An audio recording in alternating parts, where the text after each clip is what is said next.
एक बार फिर से आप सभी लोगों का कवि संतोष चैनल पर हार्दिक स्वागत बंदन। प्रदेश में माफियाओं का तंत्र रुकने का नाम ही नहीं ले रहा है। जब पूरे प्रदेश को हम देखते हैं, जब पूरे प्रदेश का जायजा लेते हैं, तो जो यहाँ गुंडा मवाली माफिया हत्यारे हैं, क्या उनका कहीं विराम लगता नजर आ रहा है?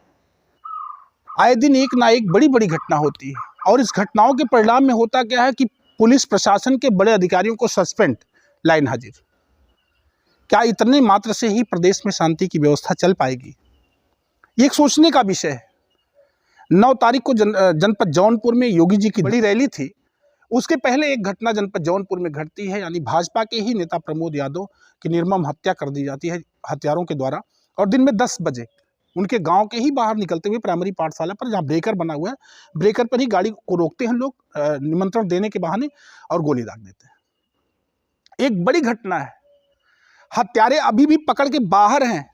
1-2 लोगों को पकड़ा गया, पूछताछ चल रही है। लेकिन आज फिर एक बड़ी घटना प्रदेश में निकल करके सामने आई है, जो सूचना के माध्यम से, टीवी चैनल के माध्यम से, यूट्यूब के माध्यम से जो आई है हम तक। हम उस दर्दनाक घटना की छोटी सी चर्चा आप लोगों से करना चाहते हैं। ये भारत देश, कहते हैं अत्र नार्यस्तु पूज्यन्ते रमन्ते तत्र देवता। जहाँ पर नारियों की पूजा होती, भगवान वहाँ बसा करते, ईश्वर वहीं बसता है। हमेशा नारियों के लिए सरकार कितनी कितनी योजनाएं चला रही है। आइए, एक नेत्री यानी एक नेता नारी की हत्या होती है, और उस हत्या की हम जिक्र करते हैं। आज की घटना है भोर की 3 बजे। लोग बताते हैं संत कबीर नगर में, थाना खलीलाबाद लगता है, और खलीलाबाद का गांव डीहा है। डीहा गांव की रहने वाली है नंदनी राजभर, जो सुहेलदेव भारतीय समाज पार्टी की प्रदेश सचिव है और एक अच्छी नेत्री है। 6 साल से नेतागिरी के क्षेत्र में ये कदम रखती हैं। बहुत गरीब परिवार इनका है, और 6 साल पहले इन्होंने कदम रखा, एक बड़ा सा ग्राफ तैयार किया है। बोलने में निपुण है, सरल भाषा में, जनता की भाषा में ये बातचीत रख ले जाती है। नंदिनी के साथ होता क्या है, मैं ये बताना चाहता हूँ। 2011 में इनकी शादी अच्छेलाल जी से होती है, अच्छेलाल राजभर, जो दीघा गांव के रहने वाले हैं। 2011 में इनकी शादी होती। एक इनके पास बेटा है, 6 बरस का बेटा है, और बच्चा पैदा होता। उसके बाद से इन्होंने राजनीति चालू किया 6 साल पहले, और ये सुहेलदेव भारतीय समाज पार्टी में ज्वाइन करी। सुहेलदेव भारतीय समाज पार्टी को ज्वाइन किया और बड़े पैमाने पर राजनीति करने लग गई। प्रदेश महासचिव बनाई गई ये सुहेलदेव भारतीय समाज पार्टी की। आज भोर में रैली से लौट करके आने के बाद 3 से 4 बजे के बीच उनकी चाकुओं से गोद करके निर्मम हत्या कर दी जाती है। हत्यारे आज भी पकड़ के बाहर हैं, और हत्या का कारण क्या होता है, इसकी छोटी सी चर्चा हम आप लोगों से करना चाहते हैं। 29 फरवरी को इनके ससुर जी की हत्या होती है। चचेरे ससुर हैं बालकिशन जी। बालकिशन की रेलवे ट्रैक पर लाश मिलती है, और वो लाश मिलने का कारण समझ में नहीं आता है। लेकिन नंदिनी उनके लिए न्याय की लड़ाई लड़ना शुरू करती हैं, और 29 तारीख से आज तक, यानी 29 फरवरी से आज तक बस इनकी एक अपील थी कि हमारे ससुर के हत्यारों को पकड़ा जाए। इन्होंने नामजद भी किया था, कुछ लोगों के नाम भी बताए थे, और जमीनी रंजिश उनकी मौत का कारण बन गई। बस जमीनी विवाद ही उनकी मौत का कारण बना। बालकिशन की, ये बालकिशन की मौत का कारण था। इसमें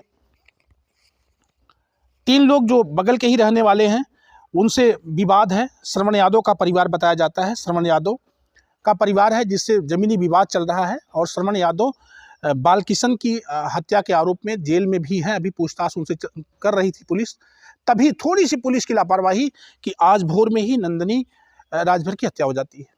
एक बड़ी खबर निकल करके सामने आ रही है, और मुझे भरोसा है कि ये खबर तेजी से दौड़ रही है। लेकिन इसकी तह में आप लोग जाएंगे और देखेंगे कि इसकी हकीकत क्या है, ऐसा क्यों हुआ है। कहीं सरकार लापरवाह है, प्रशासन लापरवाह है, या जो घटना को अंजाम देने वाले लोग हैं ये इतने मनबड़ू किस्म के हो गए हैं, इन पे कोई बंदिश, कोई डर नहीं रहा, ये निरंकुश हो गए क्या? ऐसी बड़ी घटनाओं पर आपका क्या सोचना है?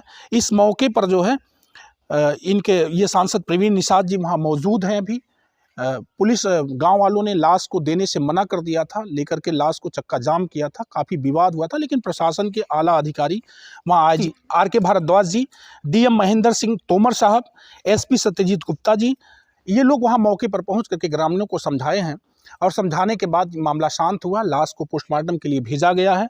ऐसे में 2 आरोपी जो चाचा की हत्या में, इनके चचेरे ससुर की हत्या में जो तीनों आरोपी थे, उसमें से 2 आरोपी फिर पुनः गिरफ्तार किए गए हैं और एक पहले से ही जेल में है। मौके पर 2 पुलिसकर्मियों को लाइन हाजिर किया गया है, जो कोतवाली प्रभारी हैं विजेंद्र कुमार पटेल जी और चौकी इंचार्ज अरविंद कुमार यादव जी। इनको लाइन हाजिर किया गया है। पुलिस आरोपी हैं उनको कस्टडी में लेकर के पूछताछ कर रही है। मामला क्या होगा, ये पूरी खबर, इसका डिटेल यानी एक तरह से पूरा जीवन परिचय नंदिनी राजभर जी का अगली वीडियो में लेकर के हम आप तक पहुंचेंगे। लेकिन तब तक हम चाहते हैं कि इस घटना के प्रति उनको कैसा दंड मिलना चाहिए, हम आपसे भी चाहते हैं कि न्याय कैसा होना चाहिए। और मेरी तरफ से उस दिवंगत आत्मा को बहुत भावभीनी श्रद्धांजलि। जय हिंद, जय भारत।